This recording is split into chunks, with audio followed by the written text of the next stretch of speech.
क्या आपने कभी गौर किया कि बड़े लोग क्यों सादा जिंदगी गुजारते हैं? डॉक्टर नजीर साहब 1960 में गवर्नमेंट कॉलेज लाहौर के दबंग प्रिंसिपल थे। उनके पास सिर्फ 2 सूट थे, एक लॉन्ड्री में होता और दूसरा वो पहन लेते। स्लीपिंग सूट वो बाथरूम में लटकाए रखते।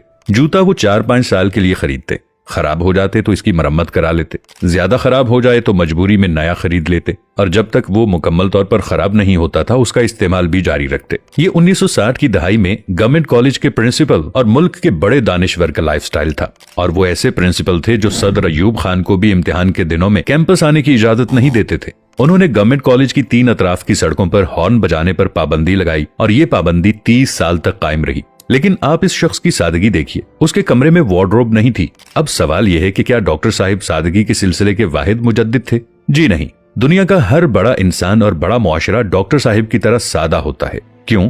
क्योंकि सादगी जहानत का आखिरी दर्जा होता है। इंसानी जहानत के 5 दर्जे होते हैं। पहले दर्जे के इंसानों को स्मार्ट कहा जाता है। दूसरे दर्जे में ज़हीन लोग आते हैं, ये इंटेलिजेंट होते हैं। तीसरे दर्जे में ब्रिलियंट आते हैं। चौथा लेवल जीनियस यानी आइंस्टाइन किस्म के लोगों पर मुश्तमिल होता है। जबकि इंसानी जहानत का आखिरी दर्जा सादगी होता है, यानी सादगी जहानत की पीक होती है। शायद यही वजह है कि दुनिया के तमाम नबी, औलियाए कराम, साइंसदान और बैनुल-अक़वामी लीडर सादा थे। ये छोटे कमरों में इंतहाई जरूरत की चीजों के साथ जिंदगी गुजारते रहे। बड़े मुआशरे भी सादा होते हैं। मैं इस सिलसिले में जापान, चीन और जर्मनी की मिसाल दूंगा। ये तीनों दुनिया की बड़ी मईशतें हैं, लेकिन इनके लोग इंतहाई सादा और आजिज हैं। आप उनसे रास्ता भी पूछेंगे तो ये हाथ जोड़कर आपके सामने खड़े हो जाएंगे। छोटे घरों में रहते हैं और कम से कम वसाइल में जिंदगी गुजारते हैं।